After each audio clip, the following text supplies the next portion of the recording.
Hello everyone, this is a video response in a way to a video that's currently up on YouTube by Heaton.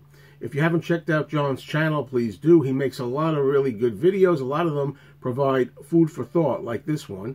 And it's a topic that a lot of us fans have done over the years, trying to take solo Beatles songs, put them together on albums, and making new Beatles albums out of them. In fact, in 1971, there was a David Wig interview with John Lennon, where Lennon said, if people need the Beatles that much, all they have to do is take each album and make a track out of it, one by John, Paul, George, Ringo, and otherwise he said it's the same music, only on separate albums. Well, I think he was kind of exaggerating a little bit there, but, there's a lot of ways to do this. For this particular video, I'm just going to focus on the year 1970. I mean, when I was younger, I used to make a lot of cassette tapes, compilations, taking all the years together and putting all of the material as a Beatles album. But 70 is interesting because there's so much music there. When you have George Harrison's All Things Must Pass album, 3-record set. But I wanted to kind of limit myself in the sense of I'm just going to make this a single album. Now, it would be very easy if you make it a double LP, but let's just pretend that the Beatles did not break up just yet. The Beatles were still together. We're going to take songs from the year 1970 that were written and or released in 1970 and try to imagine if they were Beatle versions of these songs that came out. Now, it's very difficult to do because, like I said, there's so much material and a lot of it good. I think that, though, in this particular exercise, Paul, aside from Ringo, comes out kind of like shortchanged because he really only has the McCartney album, and of the McCartney album, there's not really a lot of stuff that you could imagine being on the Beatles album. So he suffers a little bit from this. Some thoughts before I go into this. As I say, George's All Things Must Pass, a massive 3-record set, way too much stuff. I think that I had to try to keep it in mind as if this was an actual Beatles album. How many songs would George get? I gave George a total of 4 songs on this particular single album. I tried to keep it the same way the UK albums are, 7 songs on side 1, 7 songs on side 2. And I left off the song Teddy Boy by Paul, even though it was a song that was done during the Beatles era, around the Get Back, Let It Be sessions. I just finished figured it was unfinished, excuse me. Always disliked it personally myself. Never felt like it was completed satisfactorily. So I didn't really use that. George really there's so much great George stuff, but again, if you put it into the Beatles framework here, the chances are that when you're dealing with John and Paul too, even though George was writing some amazing material at this time, he probably wasn't going to be getting much more than 2 songs per side if it's a single album. So let's go. It was, really difficult. This could go any number of ways. I started to open up side 1 on this Lost Beatles 1970 album with George's What Is Life. George didn't very often open up albums. Of course, his song Taxman opened up Revolver, so I felt it was okay. What Is Life was just a really good rocker, a powerhouse to start the album with. Try to imagine a version of What Is Life with the Beatles on it. Now, the second track, I would say after that, we do a counting of, 3, 4, and we get into Instant Karma, the John single. I was thinking of leaving the Instant Karma single off this because it was a single, but it's such a strong song again. I could see Instant Karma being on a Beatles album. So I decided to include it. So that's track 2. Track 3, we get the first Paul song. I went with Every Night. We go from the energy of What Is Life and Instant Karma down to Every Night, which is a beautiful song from the McCartney album. Try to imagine it a lot more mellow now, going down. Now, the 4th track, Ringo makes an appearance. Ringo always had a song or 2 on every album, so how fitting that Ringo gets a song. And what is it? His classic, in my opinion, the best song Ringo ever recorded, It Don't Come Easy.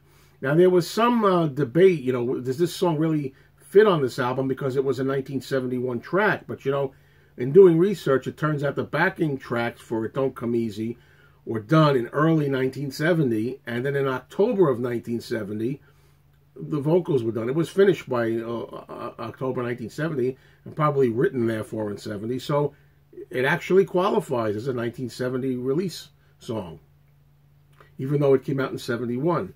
So now you got, I think, 4 pretty strong tracks. Then the 5th track, we slowed things down again with John doing Working Class Hero from his debut album, Plastic Ono Band.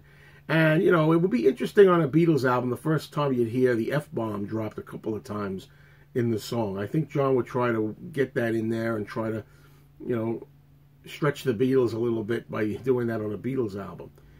Now we go back to Paul. And, you know, Paul gets another song here. I have 2 songs from Paul on this side, 2 songs from John as it'll turn out, and 2 songs from George and 1 from Ringo, which I think is fair.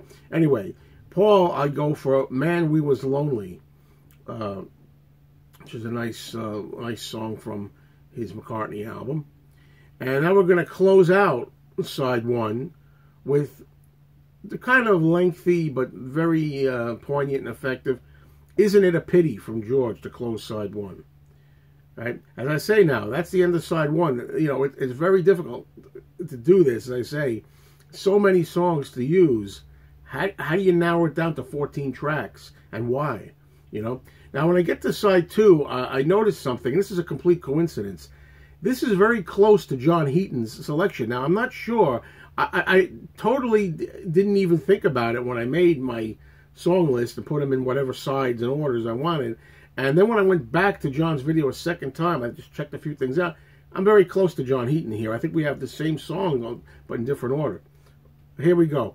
Side 2, I decided to open with the classic Paul track, Maybe I'm Amazed, which I love. And I often say, you know, that might be the best song Paul ever wrote. It's hard to say. He's done many of them. But that starts out the album. Usually on the McCartney album, we're used to it being later in the album, next to last track. But we opened side 2 this time with Paul. Now, the second song, I went with George's My Sweet Lord. Now, there could be some controversy there. It's very religious. Would John and Paul really want such a religious song on it? I think by this time, the Beatles were doing everything, so it made sense. Just as George brought Indian music in, I could see him bringing in religious and God music. I could see, back to John Lennon, the fact that I said, you know, he would use a couple of F-bombs to kind of like stretch the Beatles' myth and credibility a little bit more. I think it makes sense to put My Sweet Lord on there. And it was a big hit, great song. Now we're going to soften things down again, back to John, track 3, which is going to be his song Love. I love the song Look at Me also. See, I didn't use that. It was either going to be Love or Look at Me from his Plastic Ono Band album. I decided to go with Love. You know, both of those songs are nice. And we get a little bit mellow. Now, Paul, as I say, we kind of run out of a real, like, poignant, important stuff from Paul, I think. Even though the McCartney album is a lot of fun, it is kind of homegrown and doodly. We go to the song That Would Be Something from Paul next, which I believe that was a favor of George's. I always get it mixed up. It was a favorite of his, whether it was that song or When Man Was Lonely. I think it was That Would Be Something. That's a nice sound. And, you know, some of these songs, again, you got to try to imagine the Beatles on it. Like, for example, going back to My Sweet Lord, what would it be like with the Beatles doing the harmonies on there, John and Paul and stuff, for example. Okay. Now we go to the next track. I decided to go with the song I Found Out. I was almost, from John Lennon. I was almost going to go with Well, Well, Well. I figured at this point of side 2, you need a heavy track. And John needs another track, so back to him. I decided to go with I Found Out. Now, there's lines in there. He mentions Jesus. I see religion from Jesus to Paul. So I think it would be interesting to contrast that. And I think John Heaton actually stumbled upon the same idea in his video.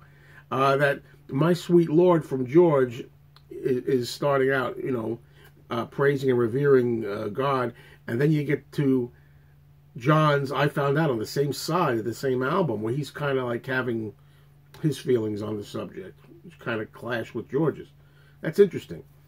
Okay, next to last track on side 2 would be the beautiful song, although not a beautiful title, Junk.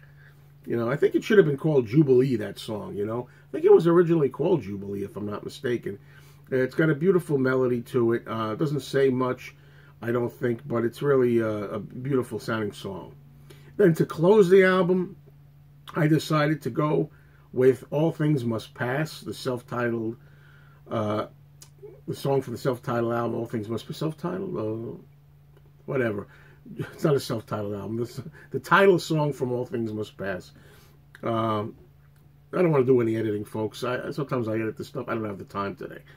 And that's it. Now, as I say, this could go so many ways, but I'll tell you, one thing I've learned from this is it goes to show you why it made sense that the Beatles split up. In addition to their personal lives, in addition to John finding Yoko, in addition to George and business problems, George having so many songs. Listen to this. As I say, George completely, as John said, flourished. You know, is a word that John used about George at this time. And you could not fit all George Harrison's output on the Beatle albums anymore. They had to split up. Look at all this material. All right? So those are my thoughts. What are yours? Take care.